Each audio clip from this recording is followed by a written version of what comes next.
Welcome to tonight's meditation time.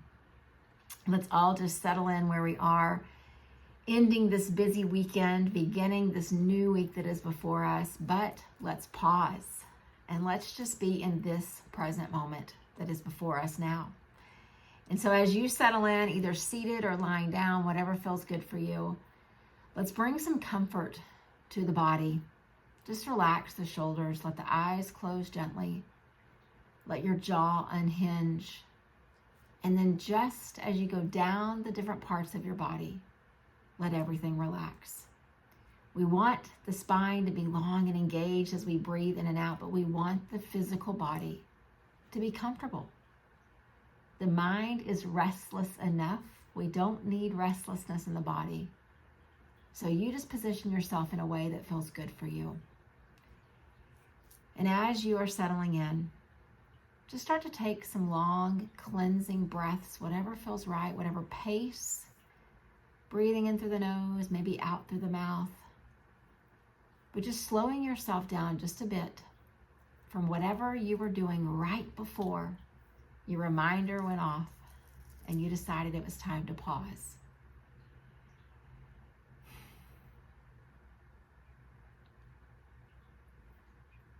And as you're settling in here, our topic that I want to use for our inspiration day actually comes from a class that I got to teach this morning. I teach a lot about counter poses and how these counter poses really can play a part in our life, and how if we are aware of where the intensity is in whatever we're doing on an everyday basis, when we're aware of that, we can bring in a counter pose that can help to soothe things and ease our way into it. And so what I'd like us to do is for just a second, just think, what has been an intense moment for you over the last few days? Maybe today. It doesn't have to be intense physically. It could have been intense mentally or with your health or emotionally or in a relationship. And it doesn't even have to be something bad, but just an intensity that maybe caused a bit of tension to come into your shoulders or into your hands, or into your tummy or around your hips. And then what I'd like you to do is whatever you picture as that moment of intensity, just imagine yourself physically just letting the body relax and let that intensity go. And what I'd like us to think about is how our meditation practice can be our counterpose to life. Because life is filled with intensity, with our health, with our relationships, with our jobs, with our finances, and on and on. And so what if our meditation practice could be just like in a yoga class when it's been a little intense and then you have a counter pose? What if our meditation practice could be that for everyday living? Because the intensity will come again and again. The challenges will come.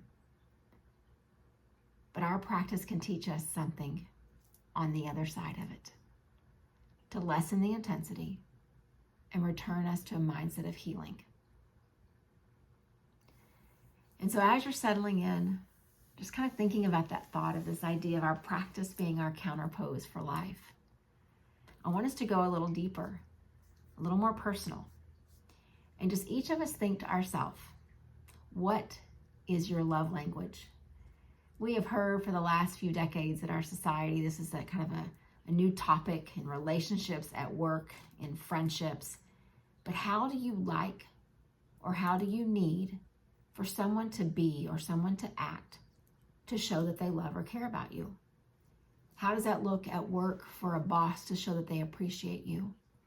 Or for a child to appreciate you? Or for a spouse or a partner to show you that they care?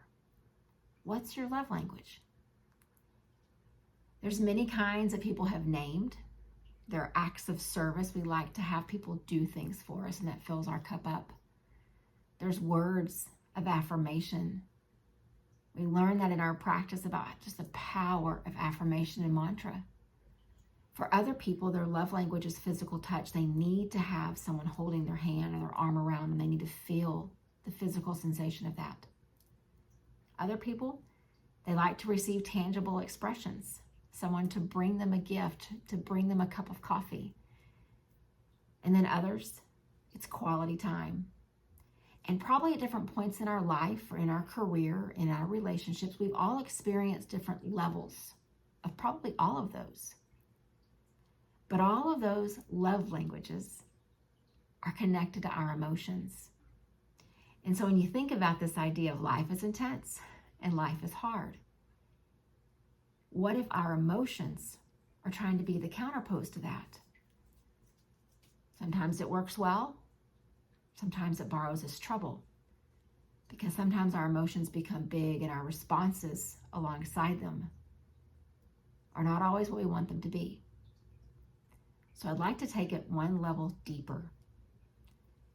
And if you were to ask your inner self, the part of you, the central nervous system, those little tiny neurons that are firing all the time, what if you were to ask deep within you, what's the love language of the deep essence of me? Not how do my emotions like to be cared for, but on a deep level, like the nervous system level, all those signals going up and down you. What's the love language of that part of me? And I'd like to propose that the love language of our nervous system, of the deepest part of us, is slow, deep, cleansing breath. It's not words. It's not acts. It's not gifts. It is a slow, nourishing breath. Because oftentimes we stay at the surface level, these external things that come to us and make us feel on an emotional level that we're loved and we're seen and we're cared about, or that we're valued. And there's nothing wrong with those. But again, if our meditation practice is going to be a counterpose to everything that's going on in life, we've got to go deeper than just saying we need someone to do a chore for us, or to buy us a gift, or to say something nice. We need to go deeper. And when we turn to our breath as a form of love, to the language of our heart, to the language of our nerves, the language of our nervous system, what we realize is our love language comes from internally. We're not waiting for someone externally to do something so we feel cared about and nurtured. We're actually learning to do it for ourselves. And I am not discounting the power of relationships and acts of service and quality time and special gifts, because they are wonderful to receive.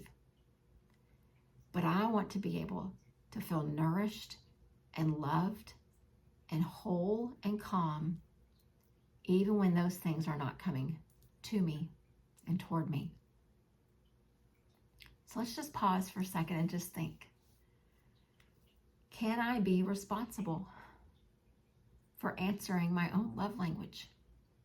Can I use the deep, nourishing breath, not that involuntary breathing that just keeps me alive, but the slow, deep, filling, nourishing breath that I intentionally bring into me? And I think just from the fact that you've shown up or that you're listening to these words, it means that you know there's power there. But too often, life gets intense and we start looking around us for someone to show us care or nurturing or love. And when the moments come and people are there, it is wonderful and amazing. But there are moments when they're not there, or they're distracted, or their cup's not full enough to be able to give back to us. So what if when they do give, that just became the extra and the gravy? Because we've already begun loving ourselves with this incredible love language of breath from the inside out. So let's just pause. And each of us in our own space, just witness your breath. Notice what it feels like to take in that breath from deep in your belly, to begin to expand through your ribs. And you're filling your chest so much that you're almost lifting your collarbones. You're breathing so much. And then to feel the body fully release as you breathe it out. So here in the quiet, just for the next few breaths, just notice, what does the breath do for you, within you?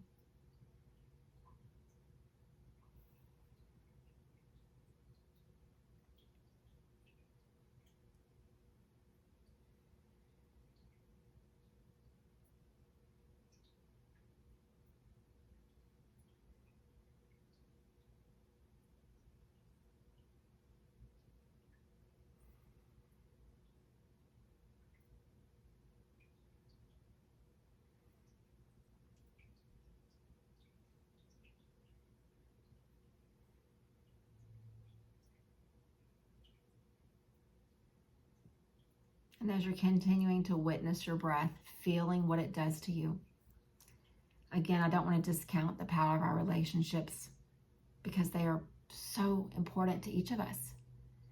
But the relationship with us, it's got to be number one. And so just imagine you're the one filling up your cup.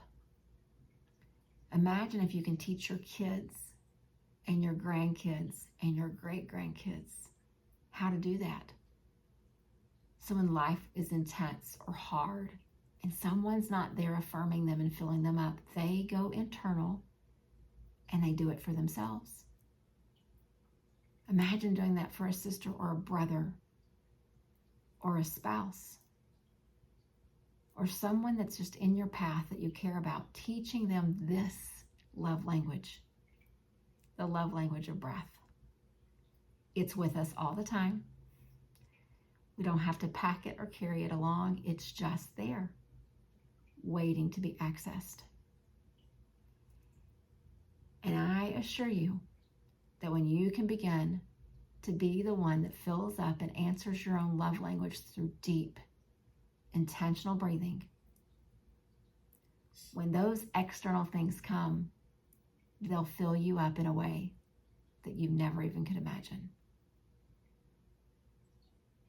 So together, let's just take 3 long, deep breaths together, slowly breathing it in. Exhale, let it go. Slowly breathing it in. Exhale, let it go. One more time, breathing it in. And let it go. And just think through the night and the day tomorrow. Let the love language of you, of the essence of your being, be the power of your breath. And let all those other things be the extra.